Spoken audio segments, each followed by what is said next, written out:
ओम शांति 5/10/2024 प्रातः मुरली। ओम शांति बाप दादा मधुबन। ओम शांति मीठे बाप दादा, मीठे बच्चे।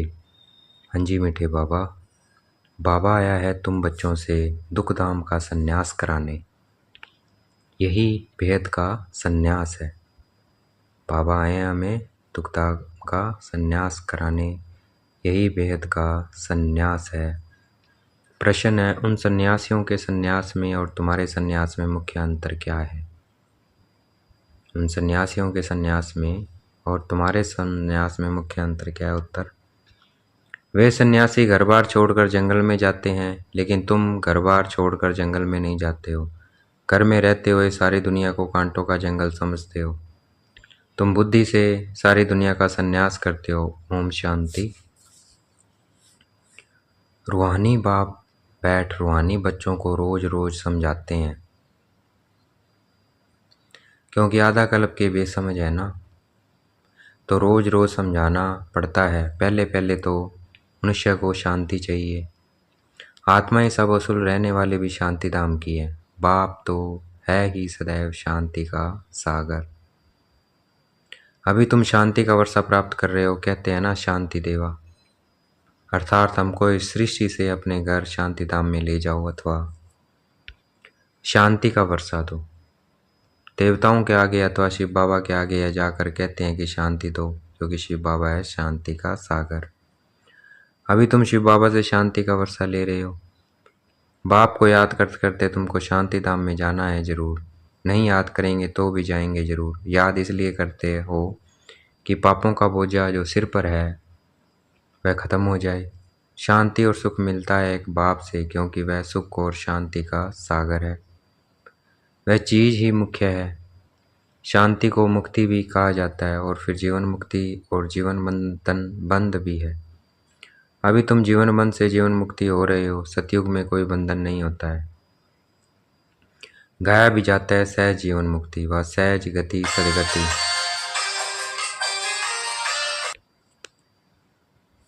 गाया भी जाता है सहज जीवन मुक्ति व सहज गति सदगति। अब दोनों का अर्थ तुम बच्चों ने समझा है। गति कहा जाता है शांति धाम को, सदगति कहा जाता है सुख धाम को। सुखधाम शांति धाम, फिर यह है दुखधाम। सुखधाम शांति धाम, फिर यह है दुखधाम। तुम यहाँ बैठे हो। बाप कहते हैं बच्चे शांति धाम घर को याद करो। आत्माओं को अपना घर भुला हुआ है। बाप आकर याद दिलाते हैं, समझाते हैं रूहानी बच्चों तुम घर जा नहीं सकते हो जब तक मुझे याद नहीं करेंगे। याद से तुम्हारे पाप भस्म हो जाएंगे। आत्मा पवित्र बन फिर अपने घर जाएगी। तुम बच्चे जानते हो यह अपवित्र दुनिया है। एक भी पवित्र मनुष्य नहीं है। पवित्र दुनिया को सतयुग है, पवित्र दुनिया को कलयुग कहा जाता है। राम राज्य और रावण राज्य। रावण राज्य से अपवित्र दुनिया स्थापन होती है। यह बना बनाया खेल है ना। यह भेद का बाप समझाते हैं, उनको ही सत्य कहा जाता है। सत्य बातें तुम संगम पर ही सुनते हो। फिर तुम सतयुग में जाते हो। द्वापर से फिर रावण राज्य शुरू होता है। रावण अर्थात असुर ठहरा। असुर कभी सत्य नहीं बोल सकते हैं, इसलिए इसको कहा जाता है झूठी माया, झूठी काया, झूठा सब संसार। आत्मा भी झूठी है तो शरीर भी झूठा है। आत्मा में संस्कार बढ़ते हैं ना। 4 धातुएं हैं ना, सोना चांदी तांबा लोहा। सब खाद निकल जाती है। बाकी सच्चा सोना तुम बनते हो इस योग बल से। तुम जब सतयुग में हो तो सच्चा सोना ही हो। फिर चांदी पड़ती है तो चंद्रवंशी कहा जाता है। फिर तांबे की लोहे की खाद पड़ती है द्वापर कलयुग में। फिर योग से तुम्हारे में जो चांदी तांबा लोहा की खाद पड़ी है वह निकल जाती है। पहले तो तुम सब आत्माएं शांति धाम में हो। फिर पहले पहले आते हो सतयुग में, तो उसको कहा जाता है गोल्डन एज। तुम सच्चा सोना हो। योग बल से सारी खाद निकल बाकी सच्चा सोना बचता है। शांति धाम को गोल्डन एज नहीं कहा जाता। Golden age, silver age, copper age यहाँ कहा जाता है। शांति धाम में तो शांति है। आत्मा जब शरीर लेती है तब गोल्डन एज कहा जाता है। फिर सृष्टि गोल्डन एज बन जाती है। सतो प्रधान 5 तत्वों से शरीर बनता है। आत्मा सतो प्रधान है तो शरीर भी सतो प्रधान है। फिर पिछाड़ी में आकर आयरन एज शरीर मिलता है क्योंकि आत्मा में खाद पड़ती है। तो गोल्डन एज सिल्वर एज इस सृष्टि को कहा जाता है। तो अब बच्चों को क्या करना है? पहले पहले शांति धाम जाना है, इसलिए बाप को याद करना है, तभी तमो प्रधान से सतो प्रधान बन जाएंगे। इसमें टाइम उतना ही लगता है जितना टाइम बाप यहाँ रहते हैं। वह गोल्डन एज में पार्ट लेते ही नहीं है। तो आत्मा को जब शरीर मिलता है तब कहा जाता है यह गोल्डन एज जीव आत्मा है। ऐसे नहीं कहेंगे गोल्डन एज आत्मा है, नहीं, गोल्डन एज जीव आत्मा है, फिर सिल्वर एज जीव आत्मा होती है। तो यहाँ तुम बैठे हो, तुमको शांति भी है तो सुख भी प्राप्त होता है। तो क्या करना चाहिए? दुखधाम का संन्यास, इसको कहा जाता है वेद का संन्यास। उन सन्यासियों का हद का संन्यास कर बार छोड़ जंगल में जाते हैं। उनको ये पता नहीं है कि सारी सृष्टि जंगल है, यह कांटों का जंगल है, यह है कांटों की दुनिया, वह है फूलों की दुनिया। वह बल संन्यास करते हैं परंतु फिर भी कांटों की दुनिया में, जंगल में शहर से दूर जाकर रहते हैं। उन्हों का है निर्वृत्ति मार्ग, तुम्हारा है प्रवृत्ति मार्ग। तुम पवित्र जोड़ी थे, अभी अपवित्र बने हो, उनको गृहस्थ आश्रम भी कहते हैं। सन्यासी तो आते ही बाद में है, इस्लाम में बोधि भी बाद में आते हैं, क्रिश्चियन से कुछ पहले आते हैं। तो यह झाड़ भी याद करना है, चक्कर भी याद करना है। बाप कल्प कल्प आकर कल्प वृक्ष की नॉलेज देते हैं क्योंकि खुद बीज रूप है, सत्य है, चैतन्य है, इसलिए कल्प कल्प आकर कल्प वृक्ष का सारा राज समझाते हैं। तुम आत्मा हो परंतु तुमको ज्ञान सागर, सुख का सागर, शांति का सागर नहीं कहा जाता है। यह महिमा एक बाप की है जो तुमको ऐसा बनाते हैं। बाप की यह महिमा सदैव के लिए है, सदैव वह पवित्र है और निराकार है। सिर्फ थोड़े समय के लिए आते हैं पावन बनाने, सर्वव्यापी की तो बात ही नहीं है। तुम जानते हो बाप सदैव वहाँ ही रहते हैं, भक्ति मार्ग में सदैव उनको याद करते हैं। सतयुग में तो याद करने की दरकार नहीं रहती है। रावण राज्य में तुम्हारा चिल्लाना शुरू होता है, वही आकर सुख शांति देते हैं, तो फिर जरूर अशांति में उनको याद आती है। बाप समझाते हैं हर 5000 वर्ष बाद मैं आता हूँ। आधा कल्प है सुख, आधा कल्प है दुख। आधा कल्प के बाद ही रावण राज्य शुरू होता है। इसमें पहला नंबर मूल है देह अभिमान, उसके बाद ही फिर और विकार आते हैं। अब बाप समझाते हैं अपने को आत्मा समझो, देही अभिमानी बनो, आत्मा की भी पहचान चाहिए। मनुष्य तो सिर्फ कहते हैं आत्मा प्रकृति के बीच चमकती है जब सितारा। अभी तुम समझते हो वह अकाल मूर्त, उस अकाल मूर्त आत्मा का तख्त यह शरीर है। आत्मा बैठती भी प्रकृति में है, अकाल मूर्त का यह तख्त है। सब चैतन्य अकाल तख्त हैं, वह अकाल तख्त नहीं है जो अमृतसर में लकड़ी का बना दिया है। बाप ने समझाया है जो भी मनुष्य मात्र है सबका अपना अपना अकाल तख्त है। आत्मा आकर यहाँ विराजमान होती है, सतयुग हो या कलयुग हो, आत्मा का तख्त है ही यह मनुष्य शरीर। तो कितने अकाल तख्त हैं, जो भी मनुष्य मात्र हैं अकाल आत्माओं के तख्त हैं। आत्मा एक तख्त छोड़ जट दूसरा लेती है। पहले छोटा तख्त होता है, फिर बड़ा होता है। यह शरीर रूपी तख्त छोटा बड़ा होता है। वह लकड़ी का तख्त जिसको सिख लोग अकाल तख्त कहते हैं, वह तो छोटा बड़ा नहीं होता। यह किसी को भी पता नहीं है कि सब मनुष्य मात्र का अकाल तख्त यह प्रकृति है। आत्मा अकाल है, कब विनाश नहीं होती। आत्मा को तख्त भिन्न भिन्न मिलते हैं। सतयुग में तुमको बड़ा फर्स्ट क्लास तख्त मिलता है, उनको कहेंगे गोल्डन एज तख्त। फिर उस आत्मा को सिल्वर, कॉपर, आयरन एज तख्त मिलता है। फिर गोल्डन एज तख्त चाहिए तो जरूर पवित्र बनना पड़े। इसलिए बाप कहते हैं मामी कम याद करो तो तुम्हारी खाद निकल जाएगी, खाद निकल जाएगी। फिर तुमको ऐसी दैवी तख्त मिलेगा। अभी ब्राह्मण कुल का तख्त है, पुरुषोत्तम संगम युग का तख्त है, फिर मुझ आत्मा को यह देवताई तख्त मिलेगा। यह बातें दुनिया के मनुष्य नहीं जानते। देह अभिमान में आने के बाद एक दो को दुख देते रहते हैं, इसलिए इनको दुखधाम कहा जाता है। अब बाप बच्चों को समझाते हैं शांति धाम को याद करो जो तुम्हारा असली निवास स्थान है। सुखधाम को याद करो, इनको भूलते जाओ, इनसे वैराग्य है। ऐसे भी नहीं सन्यासियों, मिसल कर बाहर छोड़ना है।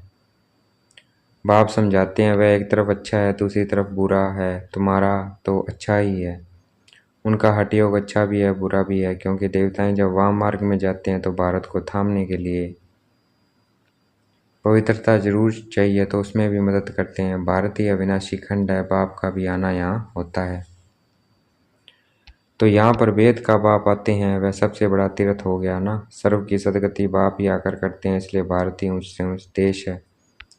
मूल बात बाप समझाते हैं, बच्चे याद की यात्रा में रहो, गति में भाव कहते हैं याद की यात्रा में रहो। गीता में भी मन मना भाव अक्षर है, परंतु बाप कोई संस्कृत तो नहीं बतलाते हैं। बाप मन मना भाव का अर्थ बताते हैं। देह के सब धर्म छोड़ अपने को आत्मा निश्चय करो। आत्मा अविनाशी है, वह कभी छोटी बड़ी नहीं होती है। अनादि अविनाशी पाठ भरा हुआ है, ड्रामा बना हुआ है। पिछाड़ी में जो आत्माएं आती है उनका बहुत थोड़ा पार्ट है, बाकी टाइम शांति धाम में रहते हैं, स्वर्ग में तो आ न सके।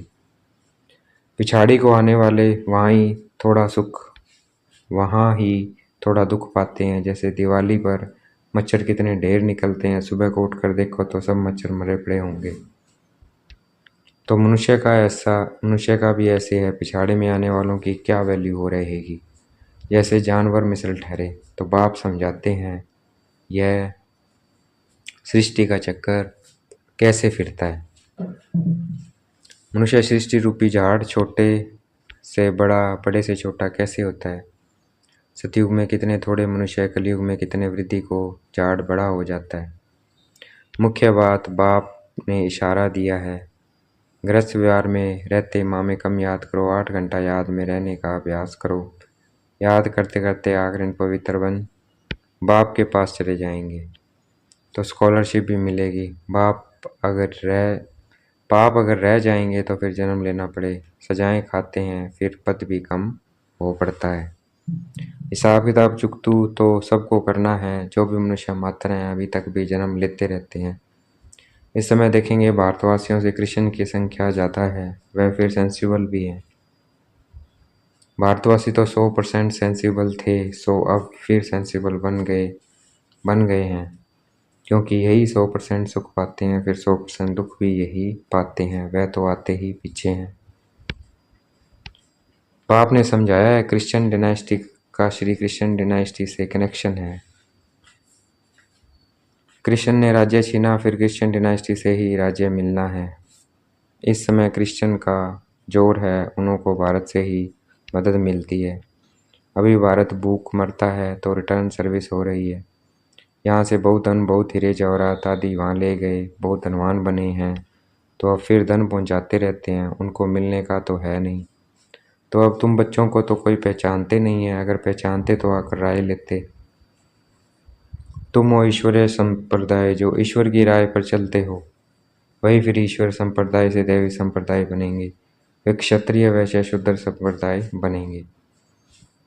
अभी हम सो ब्राह्मण है, फिर हम सो देवता, हम सो क्षत्रिय, हम सो का अर्थ देखो कितना अच्छा है। यह बाजुली का खेल है, जिसको समझना बहुत सहज है, परंतु माया बुला देती है, फिर दैवी गुण से आसुरी गुणों में ले आती है। अपवित्र बनना आसुरी गुण है ना। अच्छा, देखेंगे बाप दादा में याद प्यार दे रहे हैं। मीठे मीठे से गलते बच्चों प्रति माता पिता बाप दादा का याद प्यार और गुड मॉर्निंग। रूहानी बाप की रूहानी बच्चों को नमस्ते। हमें याद प्यार देना है। हम रूहानी बच्चों की रूहानी बाप दादा को दिल व जान शिकवा प्रेम से बेहद का याद प्यार और नमस्ते। धारणा के लिए मुख्य सार है, स्कॉलरशिप लेने के लिए गृहस्थ व्यवहार में रहते कम से कम 8 घंटा बाप को याद करने का अभ्यास करना है। याद के अभ्यास से ही पाप कटेंगे और गोल्डन एज बन जाएंगे। इस दुखधाम से बेद का वैराग्य कर अपने असली निवास स्थान शांतिधाम और सुखधाम को याद करना है। देहबान, इस दुखधाम से बेद का वैराग्य कर अपने असली निवास स्थान शांतिधाम और सुखधाम को याद करना है। देह अभिमान में आकर किसी को दुख नहीं देना है। आज का वरदान है, देखेंगे बाप दादा ने मस्तक पे हाथ रखा हुआ है, वरदान दे रहे हैं। कर्मों के हिसाब किताब को समझकर अपनी अचल स्थिति बनाने वाले सहज योगी भव। कर्मों को क्या समझना है, हिसाब किताब। कर्मों के हिसाब किताब को समझकर अपनी अचल स्थिति बनाने वाले सहज योगी भव। चलते चलते अगर कोई कर्मों का हिसाब किताब सामने आता है तो उसमें डर मन को हिलाओ नहीं, स्थिति को नीचे ऊपर नहीं करो। चलो आया तो ऊपर कर उसे, पर कर उसे दूर से ही खत्म कर दो। अभी योद्धे नहीं बनो, सर्वशक्तिमान बाप साथ है तो माया हिला नहीं सकती है। सिर्फ निश्चय है कि फाउंडेशन को प्रैक्टिकल में लाओ और समय पर यूज़ करो तो सहयोगी बन जाएंगे। अब निरंतर योगी बनो, युद्ध करने वाले योद्धे नहीं। आज का स्लोगन है डबल लाइट रहना है तो अपना सर्व जिम्मेवारियों का बोझ बाप हवाले कर दो। डबल लाइट रहना है तो अपनी सर्व जिम्मेवारियों का बोझ बाप हवाले कर दो। अच्छा, ओम शांति। शुक्रिया मिठे बाबा, शुक्रिया।